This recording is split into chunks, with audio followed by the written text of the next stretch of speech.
Alors bonjour, donc je m'appelle Bruno Vermès, je suis médecin généraliste dans la région lilloise. On m'a demandé de commencer par vous planter un petit peu le décor. Est-ce qu'on est bon? Clairement non. Là ici j'ai tiré quelques chiffres du dernier bulletin de situation de Santé publique France. Vous voyez que par exemple, seuls 88% des nourrissons ont reçu au moins une dose donc, de la CYW. Pour le méningocoque, on est à 8 sur 10. En sachant que seulement 1 sur 3 aura eu les 3 doses. Or, un schéma vaccinal, ça me permet de commencer tout de suite par rappeler qu'un schéma vaccinal est un schéma vaccinal complet. Donc, c'est les 2 doses plus la dose rappel. Un petit mot sur la rougeole. Vous savez qu'en rougeole, cette année, on a 400 cas en France, alors que il y a encore 5 ans, on en était à peine à 20. Pour obtenir une couverture optimale, il faudrait 95%. On l'a jamais obtenu en France. Le mieux qu'on ait fait, c'est 94,6. Chez les adolescents, vous savez, un exemple sur le HPV, 58% des filles et 37% des garçons ont reçu au moins une dose. Or, vous savez qu'en fonction de l'âge, c'est 2 ou 3 doses. On est très loin de l'objectif des pays du Nord. Les pays du Nord qui sont déjà à 80% et où clairement l'objectif, c'est d'éradiquer le cancer du col de l'utérus définitivement. Là où dans mon pays, chaque année, 1000 femmes perdent encore la vie à cause de cette maladie. Chez les seniors, c'est pas bon non plus. Seuls 54% des 65 ans et plus ont reçu une dose de vaccin antigrippal. Pour les rappels d'été polio coqueluche, on est à 50% des 65 ans. Et plus on avance dans l'âge, plus ça diminue. 44% des 75, 34% des 85 ans et plus. Hop. Et puis, là, si vous voulez toucher le fond, vous regardez ce qui se passe pour le pneumocoque et le zona. 3% des personnes éligibles pour le pneumocoque et 1,5% des personnes éligibles au zona. Voilà, ça c'est le décor. Merci, docteur Vermès. Venez vous rasseoir à côté de nous et expliquez-nous un petit peu, selon vous, quels sont les principaux freins à cette baisse ou en tout cas à cette vaccination vraiment trop basse en France. Alors quand j'interroge mon agrégé d'infectiologie, la question qu'on lui pose la réponse qu'on lui fait tout le temps, c'est on m'en a jamais parlé. Autrement dit, il y a un problème de réflexe. Je pense que dans l'examen clinique, il y a une question qu'on devrait poser tout le temps aux gens, c'est quel âge avez-vous? Et en fonction de l'âge et de la réponse qu'on vous fait, vous devriez avoir le réflexe vaccination en fonction de l'âge.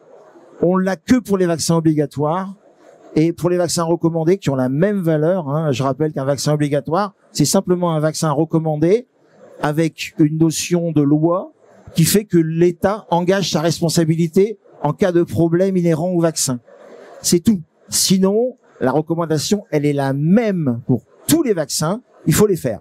Voilà. Et alors, ce que vous nous dites, c'est que les médecins recommandent pas assez, ne sont pas assez proactifs. Ce que je dis, c'est que les études montrent que 90% de la décision d'un malade dépend de son médecin et que si le médecin n'est pas convaincu, il sera pas convaincant et que c'est probablement pour ça, parce qu'il n'est pas assez convaincu, qu'il ne propose pas la vaccination aux gens qui sont éligibles. Et alors, pourquoi les médecins sont-ils pas convaincus? Alors, il y a plusieurs problèmes. Je pense que les vaccins sont tellement efficaces que les gens ont oublié de quoi on les protège avec les vaccins. Et moi, quand je demande à des jeunes médecins de moins de 40 ans qui a vu une rougeole, il n'y a pas un doigt qui se lève. Moi, j'ai vu des encéphalites morbilleuses, j'ai vu des tuberculoses, j'ai vu un tétanos. Donc forcément, je suis très impliqué dans la vaccination parce que je sais de quoi les vaccins nous protègent. Malheureusement, il y a un défaut d'information. C'est pour ça que si on a le temps tout à l'heure, je vous montrerai un exemple très concret, le méningocoque. Méningocoque qui est absolument pas connu des médecins généralistes. Le diagnostic est quasiment impossible à faire et c'est une maladie effroyable. Donc le médecin généraliste en a jamais vu et les universitaires qui s'occupent en urgence voient les catastrophes. Est-ce que il n'y a pas aussi un problème aussi de vaccinateurs? Est-ce qu'il y a assez de gens pour vacciner? Il y a clairement pas assez de vaccinateurs. Déjà, ils sont pas assez convaincus. Et heureusement, depuis le mois d'août 2023, sont venus à notre aide, à notre renfort, d'autres acteurs, les infirmiers, les sages-femmes et les pharmaciens. Vous seriez étonnés du nombre de médecins généralistes qui savent même pas que vous avez droit de prescription Il n'y a pas une limitation à faire les vaccins. Vous avez le droit de prescrire et de faire les vaccins. Quand vous dites vous parlez des infirmiers et des pharmaciens. Voilà, vous seriez étonné, vous, infirmiers et pharmaciens. Je suis un petit peu un ovni pour mes confrères, parce que malheureusement, mes confrères n'ont pas compris l'importance d'étoffer les équipes de vaccinateurs. Et beaucoup de mes confrères ne savent pas que vous avez le droit de prescription. Moi je le dis toujours, il y a un problème d'ego en médecine générale. Il faut lutter contre ce problème d'ego et comprendre que si on veut sauver des vies, il faut qu'un maximum de gens puissent prescrire et vacciner. Merci. Alors Anthony Ricci, je me tourne vers vous justement. Merci. Donc vous êtes vice-président de l'ordre infirmier et effectivement, les infirmiers peuvent être prescripteurs d'une longue liste de vaccins aujourd'hui, mais comment ça se passe dans la pratique? Est-ce que véritablement ils peuvent le faire tous ou moyennant quoi? Alors en fait, on a eu cette possibilité par le décret du 8 août 2023, donc c'est assez récent, mais on a quand même assez de recul jusque-là. Et du coup, en fait, ce décret nous autorise à le faire sous condition de formation, une formation de 10h30. Or aujourd'hui, donc j'ai regardé les chiffres hier, encore ordinaux, on n'a que 13 660 infirmiers formés. Donc c'est ouvert à tous les infirmiers, tous les infirmiers, mais voilà, pour avoir le droit de... Un total d'infirmiers. On est plus de 600 000 infirmiers en France. Voilà, tout exercice confondu. Le souci se situe là, et ça serait vraiment beaucoup plus efficace de pouvoir l'intégrer dans la formation initiale. Ça va être fait. Il y a une refonte de la formation infirmière qui va se faire de 2026 pour les premières sorties en 2029. Mais ce qu'on aimerait bien, c'est qu'il y ait une instruction ministérielle pour donner une injonction aux IFSI de pouvoir former et délivrer des attestations, au moins de formation. En IFSI, on perdrait moins de temps. Et ça nous permettrait, on a calculé d'ici fin 2029, date de sortie des premiers infirmiers, de pouvoir avoir plus de 100 à 110 000 infirmiers formés initialement. Donc ça renforcerait vraiment les effectifs. Donc et aussi on est limité à certains vaccins en fait. La prescription. On avait le droit jusque-là d'administrer les vaccins sur prescription médicale, donc tous les infirmiers, les infirmières puéricultrices bien sûr. Et c'est encore le cas. C'est encore le cas bien sûr. Et du coup maintenant, on peut prescrire les vaccins, mais il y a une limite, c'est faut que les patients soient âgés de plus de 11 ans, et aussi certains vaccins, dont les vaccins vivants atténués. Donc on n'a pas le droit de les prescrire sur les patients immunodéprimés. Donc on a quand même des limitations à ça. Mais il est vrai qu'il faut que les infirmiers se forment en grand nombre. Donc on prône justement la formation et la formation aussi parce que je l'ai faite aussi en libéral. Je suis infirmier libéral à la base.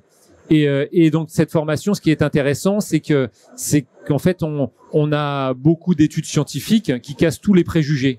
Oui, on va en reparler parce que là, justement, on aborde l'autre point qui est intéressant, sur lequel je pense que vous voulez vous exprimer, c'est qu'est-ce qu'on fait face aux patients? Quel regard vous portez sur le fait que des patients ne veuillent pas se faire vacciner? Parce qu'il y a effectivement les vaccinateurs dont on vient de parler, les médecins, les infirmiers, les pharmaciens, les sages-femmes, mais le patient aujourd'hui, est-ce qu'il est un peu plus frileux? Qu'est-ce que vous remarquez, vous, en tant qu'infirmier libéral? Alors, on remarque sur le terrain, en fait, surtout depuis l'avènement du Covid, une réticence particulière. Donc à la base, c'était par rapport à la vaccination Covid, mais c'est étendu. C'est vrai qu'on a moins de monde.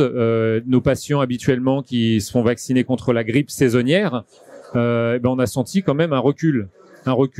Et c'est malheureux. Alors nous, en fait, on est formés initialement à ça, sans parler de la formation pour prescrire les vaccins. Nous, tout infirmiers en institut de formation infirmier, on est formés sur l'éthique, la déontologie, sur l'approche du patient.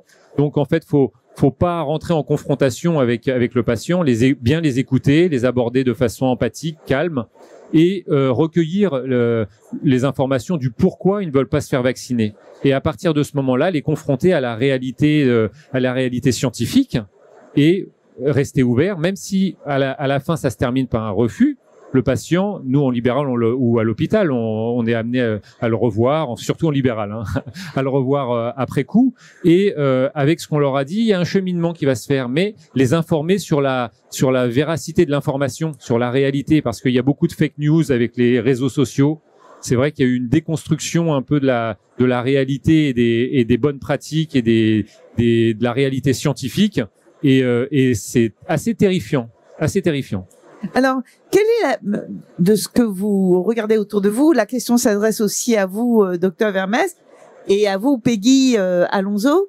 Quelle est la population la plus rétive à la vaccination, d'après ce que vous voyez? Il n'y a pas spécialement une population vraiment réticente à la vaccination. C'est du tout à chacun, et ça va de toutes les catégories socio-professionnelles, parce que justement tout le monde est sur réseaux sociaux aujourd'hui. Et c'est vrai qu'on observe encore une fois ces fausses informations, ces développements de réseaux un peu obscurs. Et voilà, nous à l'Ordre, on s'est attaché. On a une convention avec la Mivilude, la mission ministérielle contre les dérives sectaires. Donc voilà, bon, par extension, on peut inclure aussi la vaccination, hein, non, mais pas que. Mais c'est important pour pouvoir justement avoir des actions de promotion. Donc sur notre site ordinal, nous on met des fiches aussi pour prévenir les patients. On va en parler tout à l'heure justement dans les solutions qu'on peut trouver. Et puis, est-ce que aussi il y a un vaccin qui fait plus peur que les autres, de votre expérience? C'est l'irrationnel. Moi, je soigne pas des maladies, je soigne des malades. Je voulais aussi dire que ce qui est aberrant, c'est que vous avez une formation qui est de bien meilleure qualité et plus importante que celle que j'ai reçue pendant mes études de médecine quand on parle de vaccination. On vous oblige à des formations, je crois que c'est 12 ou 17 heures. J'ai jamais eu ça dans mes études, moi. Donc c'est assez hallucinant. Les vaccins qui font peur, c'est les vaccins qui véhiculent beaucoup d'irrationnel, donc le Covid. Et c'est vrai que le Covid a fait énormément de mal. Aujourd'hui, on a des patients qui veulent bien se vacciner contre la grippe en octobre, mais qui refusent le Covid. C'est comme ça. Donc, et je pense que vous avez parfaitement raison. Pour lutter contre ça, il faut pas s'opposer par de la rhétorique. Il faut proposer des connaissances aux gens. Le problème de la connaissance en matière de vaccination, c'est que je rappelle qu'on oppose un organisme vivant contre un organisme vivant. Donc les choses changent tout le temps. Et donc l'actualisation des connaissances est compliquée pour les médecins généralistes et pour tous ceux qui s'en occupent. Et donc c'est compliqué de réexpliquer que les choses changent tout le temps, parce que les gens ont l'impression qu'on se moque d'eux. Et donc il faut expliquer aux gens que simplement un organisme vivant qui vous attaque, vous mettez une opposition à un vaccin, il va muter de manière à contourner le vaccin. Et c'est pour ça qu'on est obligé d'adapter les vaccins, pas que pour les virus, pour le méningocoque. Le vaccin contre le méningocoque C est tellement efficace qu'aujourd'hui les souches de C, il n'y en a plus que 4%. Et ça a permis l'émergence de l'Y et du W. Du coup, c'est pour ça qu'on est passé du C à la CYW. On n'a évidemment pas enlevé le C, sinon il reviendrait. Merci. Alors, Peggy Alonso, donc présidente de l'Association nationale des puéricultrices et puériculteurs, vous, quel constat vous faites sur la vaccination des plus petits? Comme disait notre médecin généraliste, effectivement, depuis la crise du Covid, on a vu une chute drastique du nombre de vaccinations pour les enfants. L'année dernière, on a pu faire une enquête auprès des modes d'accueil avec la NPDE. 25% des enfants étaient en situation de retard vaccinal, ce qui est énorme. Je travaille également pour la PMI de la Seine-Saint-Denis. On est passé en 2019 à 50% de couverture vaccinale, aujourd'hui à 17,3% en 2023. Donc, ce qui montre combien on a perdu en termes de vaccination auprès de la population de la Seine-Saint-Denis. Et c'est aussi quelque chose qu'on retrouve lors des bilans de santé en école maternelle, où les infirmières puères peuvent constater effectivement des gros retards vaccinaux. Et qu'en est-il de l'information des patients, justement? Vous parlez de la Seine-Saint-Denis. Est-ce qu'ils sont suffisamment informés? Est-ce que c'est parce qu'ils ont peur? Comment vous diagnostiquez ça? Je rejoins de toute façon les arguments qui ont été posés. La plupart des parents aujourd'hui ne connaissent pas les maladies pour lesquelles on vaccine aujourd'hui. Donc ça, c'est complètement une réalité aujourd'hui. Quand on essaye de sensibiliser à une méningite, on se rend pas compte forcément des conséquences D'autant que, en tout cas auprès de nous de la Seine-Saint-Denis, avec une population qui pense également qu'on a un système de santé qui est très très fiable et que c'est pas grave si on attrape la maladie puisque on a des hôpitaux qui sont performants et donc c'est pas grave. Et dans l'étude effectivement il y avait un peu ce côté-là de c'est pas grave. Le manque d'accès pour 22% des parents, c'est un manque d'accès à la vaccination. Donc effectivement, la désertification médicale, elle a fait également beaucoup de mal. On n'a pas accès aujourd'hui à un médecin, c'est une réalité, et on est encore aujourd'hui avec un système de santé qui est complètement médico-centré. Et donc finalement, on donne pas accès à la vaccination à des infirmiers qui sont pour autant bien formés. Qui ont l'habitude. Donc ça, c'est une catastrophe. Et vis-à-vis des enfants, la catastrophe, c'est que les infirmiers, ils peuvent intervenir à partir de l'âge de 11 ans. C'est un petit peu dommage puisque tout se joue une bonne partie avant l'âge de 11 ans. Donc il faudrait pouvoir, notamment positionner les infirmiers puères. Excusez-moi, je fais un peu de corporatisme, mais en tout cas, de aussi considérer que l'enfant n'est pas un adulte en miniature et qui a besoin aussi d'une prise en soin spécifique de l'enfant et laisser enfin ce domaine de vaccination aux infirmiers qui sont hyper compétents. Et je pense que le problème, c'est que les médecins imaginent que parce qu'on va piquer des enfants, on va piquer les patients. Alors que c'est complètement illusoire. Un enfant a besoin d'une visite auprès d'un médecin. Ça n'empêchera pas un parcours de santé avec un médecin. Et il faut aujourd'hui penser à un système de santé différent. Merci. J'ai un point aussi sur l'information. Oui, alors justement, quel regard vous portez sur la formation des infirmiers pour faire face à ce type de situation, justement des patients qui sont mal informés, des patients qui ont peur. Comment vous réagissez? C'est là aussi tout le monde, beaucoup de médecins, je vous regarde pas parce que je sais que vous êtes pour vous. Il y a beaucoup de médecins qui ont oublié que pendant au moins 3 ans, les infirmiers ont eu des cours d'anatomie, de physiologie, de pathologie. Donc on est en capacité de pouvoir expliquer les maladies aux parents, de pouvoir expliquer les effets secondaires aux parents, qu'on est capable de pouvoir diagnostiquer des contre-indications, donc de pouvoir gérer la vaccination.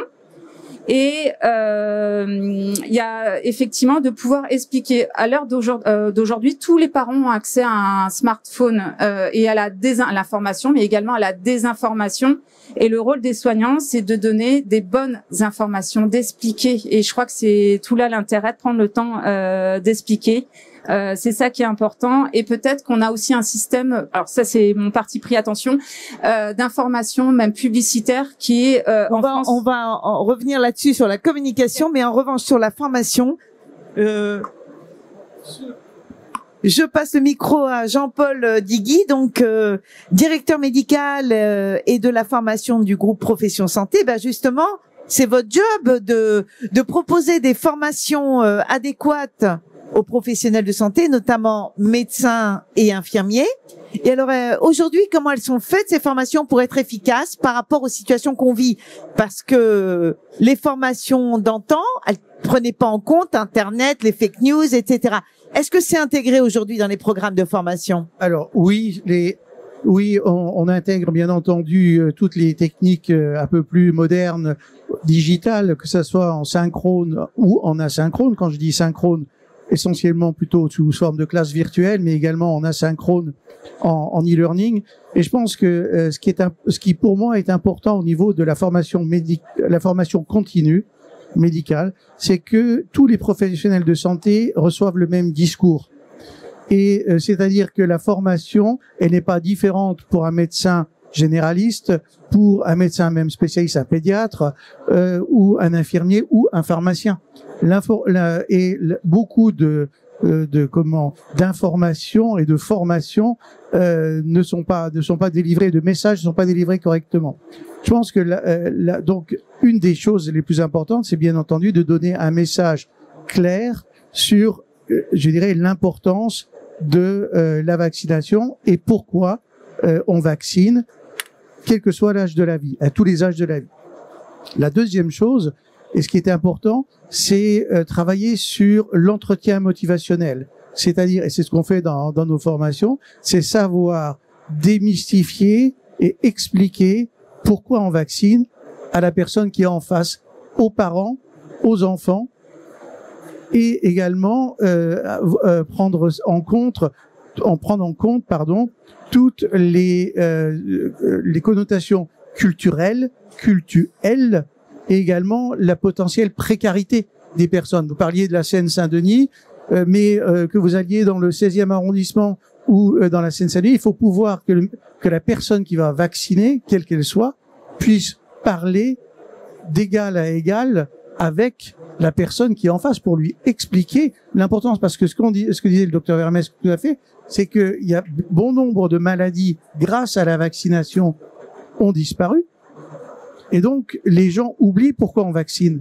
Mais si on ne vaccinait pas, il n'y a pas eu de vaccination, la variole n'aurait pas été éradiquée. Et ça, la variole éradication, c'est 1979. C'est pas il y a des siècles et des siècles. Donc, c'est quelque chose qui est important. Autre chose, je pense, qui est important pour la vaccination, bien entendu, on parle dans la prévention, je dirais primaire, prévention d'une infection ou d'un risque de morbimortalité, mais il est important aussi, dans la communication, de pouvoir expliquer que la vaccination, le vaccin, c'est un médicament. Et il est aussi efficace dans une pathologie chronique que certains autres médicaments. Et je pense que le docteur Vermès pourra en reparler. C'est aussi efficace pour prévenir la mortalité cardiovasculaire, par exemple chez les patients atteints de BPCO. Et donc, nous, dans nos formations, on intègre tous ces éléments, que ce soit de la formation continue, en cognitif, mais également en évaluation des pratiques professionnelles, qui est fondamentale, c'est de dire comment j'interagis avec le patient et pourquoi je le fais. Bien, merci. Docteur Vermès, vous vouliez réagir dessus, sur ce qui vient d'être dit? Oui, le vaccin médicament, ça va être très très présent. Je prends un exemple. Vous vaccinez quelqu'un contre la grippe et le pneumocoque chez un insuffisant cardiaque. C'est une étude qui date de 2014. Ça a le même effet que la prescription de l'IEC dans son insuffisance cardiaque. Le même impact et le même soulagement pour le cœur. Aujourd'hui, on sait que toutes les maladies virales, dans les 2 semaines, 3 semaines qui suivent, vous avez une surmortalité en infarctus du myocarde et un risque accru définitif pour les AVC. Donc aujourd'hui, dans toutes les maladies chroniques évolutives, MRC, diabète, BPCO et j'en passe, vous aurez à vacciner les gens pour protéger leur cœur. Donc c'est définitivement, effectivement, un médicament. Comment, d'après vous, parce que Jean-Paul Digui a soulevé la question, améliorer la communication auprès des patients? Il y a la formation. Est-ce qu'il y a des leviers encore, des campagnes de communication? Doivent-elles être faites d'une certaine façon ou d'une autre? Sont-elles suffisamment nombreuses? Quel regard vous portez là-dessus? Alors moi, le regard que j'ai, c'est celui que j'ai partagé avec les hospitalo universitaires. On est beaucoup trop timide sur la communication. Les universitaires sont extrêmement rigoureux, ils s'en tiennent aux preuves et ils ont raison. On fait une médecine basée sur les preuves. Mais quand on a les preuves, on est beaucoup trop timide dans la communication. C'est-à-dire que, moi par exemple, on parlait de la variole tout à l'heure, la variole elle serait apparue il y a 4000 ans avant Jésus-Christ. Et effectivement, elle est disparue à la fin des années 2000. Et en 1798, M. Jenner a inventé un vaccin. Et son vaccin, en moins de 200 ans, a été plus efficace que notre immunité en 6000 ans. Ça, c'est un des arguments que j'utilise quand les gens me disent mais votre vaccin, il fera jamais aussi bien que mon immunité. Eh ben, c'est pas vrai. Les vaccins font mieux que l'immunité. Pourquoi? Parce qu'on sélectionne des antigènes, alors que quand votre organisme est opposé à un microbe en entier, la quasi-totalité des anticorps fabriqués servent à rien. Donc nous, on sélectionne, par exemple pour le Covid, la fameuse protéine Spike. On a fait un antigène qui a permis aux gens de fabriquer l'anticorps. Et une fois que l'anticorps est fixé sur la spike, eh ben votre virus ne peut plus s'ancrer à la cellule et ne peut plus la pénétrer. Donc il faut arrêter avec cette idée que notre système immunitaire fait mieux que les vaccins. C'est pas vrai. Merci. Peggy Alonso, vous vouliez soulever un autre point de communication justement. Alors, c'est mon avis. Hein. Après, ça peut. Je pense qu'on est en France, d'un point de vue communication, on n'est pas forcément bon d'un point de vue des parents. C'est-à-dire que nos publicités apparaissent avec un enfant, avec un petit nounours. Je pense que Les Anglais notamment font des pubs, alors sans aller à leur extrême, beaucoup plus percutantes vis-à-vis de la population. Donc je pense qu'on a vraiment un axe aussi de communication à développer. Je pense qu'aussi les médias véhiculent beaucoup plus la désinformation que justement les axes qu'on a pu évoquer. On a un accès aux informations, je pense à Infovac, à Santé publique France. Enfin, on a des points, mais qui sont toujours accessibles par la même population. Et aujourd'hui, il faut pouvoir atteindre aussi d'autres populations plus vulnérables. Et je pense qu'il faut vraiment axer là-dessus. On n'a pas parlé non plus, mais moi j'ai une grande vague aussi de tout ce qui est un peu médecine naturelle, qui est encore d'actualité. Et ça, à contrario, justement, on n'a pas forcément ces messages-là de que le corps effectivement a besoin de ces vaccins-là et que c'est une solution efficace. Oui, Anthony Ricci, vous voulez sans doute rebondir parce que il y a justement ces histoires de peut-être qu'on n'a pas besoin de la vaccination parce qu'on a d'autres méthodes. Alors oui, déjà je vais aller dans la continuité de ce qui s'est dit. Il faut en revenir quand même à de l'humain en fait. Il y a rien de tel que les professionnels de santé directement au cabinet ou à l'hôpital ou enfin dans leur lieu d'exercice en tête-à-tête avec le patient, aller progressivement à déconstruire leurs fausses croyances et les convaincre. Par des arguments scientifiques. Voilà, j'en reviens à ça, mais c'est hyper important parce que c'est vrai que là, on est dans c'est très bien, mais faut pas différencier les deux. Continuer les campagnes santé publique, etc. Bien sûr, mais on sent qu'il y a des limites et les gens, c'est vrai qu'aujourd'hui, les patients, la population, a fait confiance à tort aux réseaux sociaux sans aller vérifier les sources. Donc c'est à nous. Voilà, sur le terrain, on est des professionnels de santé, d'aller directement d'humain à humain et ça fonctionne. C'est ça qui fonctionne le mieux. Peut-être aussi au gouvernement d'orienter vers les bonnes sources, parce que de faire de l'information et encore de l'information pour que les gens évitent d'aller s'informer sur les réseaux ou sur des sites qui sont pas les oui mais on va dire que c'est fait quand même le Santé publique France fait un gros travail aussi en termes de dans leur domaine, dans leur champ d'action, la santé publique, donc ça et insister sur le réseau professionnel. Alors peut-être aussi une idée qui peut être mise en place, c'est à chaque hospitalisation faire un bilan de prévention, un statut vaccinal, voir si le patient est à jour et vacciné sur place. Parce que ça, c'est pas fait aujourd'hui. Ce n'est toujours pas le cas aujourd'hui. On fait pour le tétanos aux urgences quand on... Alors en fait, c'est parce qu'encore une fois, on n'a pas le réflexe. Mais il y a des études qui montrent que pour le vaccin au type pneumococcique, par an, il y a 6,5 opportunités par malade de proposer le vaccin. Or, on est à 3% de couverture. Donc ça prouve que c'est d'abord une question de réflexe. La prévention, c'est un réflexe. Parce que la prévention s'adresse à des gens qui sont pas malades, et on leur dit, maintenant, moi, je vais vous prévenir de la maladie. Donc c'est une éducation réflexe au niveau des professionnels de santé. Moi, j'ai quelqu'un en face de moi, aujourd'hui, une des premières questions, c'est quel âge as-tu? Quel âge as-tu? Voilà. Et à partir de là, s'il a 11 ans, je dis, où est-ce que tu en es? HPV, ACYW, méningo B, rappel du tépococcluche, c'est un réflexe. Quand j'ai quelqu'un de 80 ans, je vous ai dit, ils sont à 30% de couverture des rappel des tépococcluche. Aujourd'hui, un tétanos en France, c'est une femme de 80 ans. Pourquoi? Parce que les hommes ont eu un rappel pendant l'armée pour cette génération-là. Donc c'est vous dire à quel point le manque de rappel est important et que penser. Et là aussi, le mot rappel, s'il vous plaît, faut changer ce nom. Si vous faites 2 injections, vous couvrez le bébé. Si vous faites le rappel, vous pérennisez la protection. Si vous faites pas le rappel, vous ne pérennisez pas la protection. Donc ce rappel, c'est un mauvais terme, parce que moi, si je dis je te rappelle, souvent on se rappelle pas. Donc il faut penser que c'est un booster, penser que c'est une dose qui renforce. Et de faire 2 méningo B sans faire la dose de rappel, ça sert à rien. Il y a des enfants qui meurent à 8 ou 9 ans d'un purpurin fulminant parce qu'ils n'ont pas eu leur rappel. On est à 35% d'enfants ayant eu leur 3e dose de méningo B. Sur justement l'idée qu'on conceptualise les maladies, mais on les voit plus vraiment. Vous vouliez nous illustrer oui, alors c'est un petit peu difficile. C'est une image.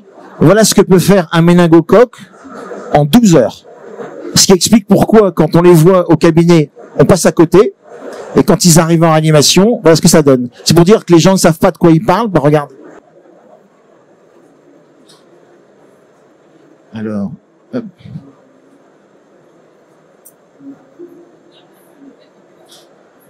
Voilà, faut 12 heures. En 12 heures. Voilà. Ah ouais, d'accord. J'aurais pu vous montrer un bébé bleu marine en 12 heures mort. D'accord. Et ça, c'est 1 par semaine. Ça rejoint ce que vous disiez, Peggy Alonso, c'est qu'on est très timide dans la communication, finalement, sur la vaccination. Et que les campagnes, même si elles existent, elles restent soft et que peut-être qu'effectivement, on devrait se rapprocher de nos voisins européens pour s'inspirer. Alors, sans montrer une image peut-être comme celle-ci, mais je pense que effectivement, poser le fait que des enfants meurent, enfin on meurt de ces maladies. Et je pense qu'il faut pouvoir le poser et oui, avoir des campagnes publicitaires qui soient très explicites en tout cas. Et quels arguments, alors je vous le demande à tous un peu, quels sont pour vous les arguments forts à opposer aux patients qui refusent de se faire vacciner? On a parlé du fait que ces maladies, on les voyait pas, etc. Quels autres arguments vous mettriez en avant?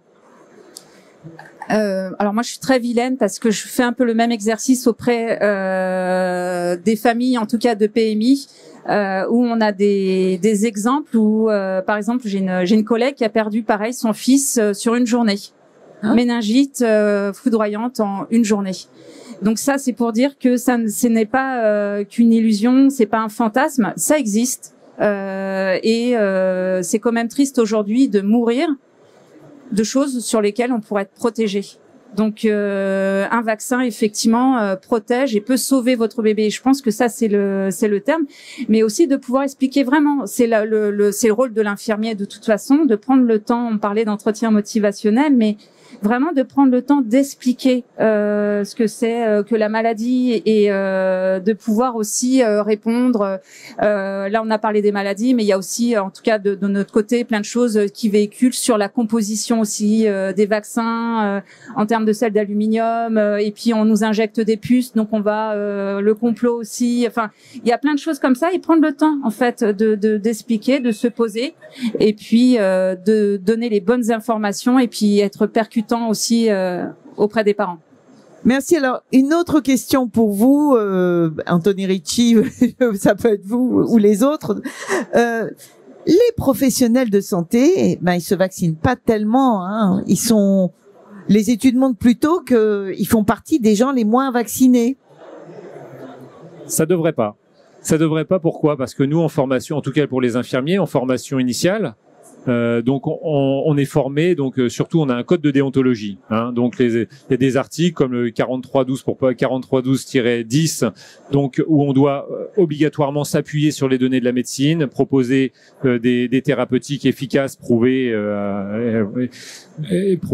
Donc est inscrit aussi donc toutes nos compétences dans le champ de la prévention et c'est vrai qu'on s'aperçoit, mais encore une fois là depuis ce fameux Covid où il y a eu un bouclier qui s'est levé chez certains professionnels parce qu'on les a obligés à et aussi tout ce réseau de désinformation.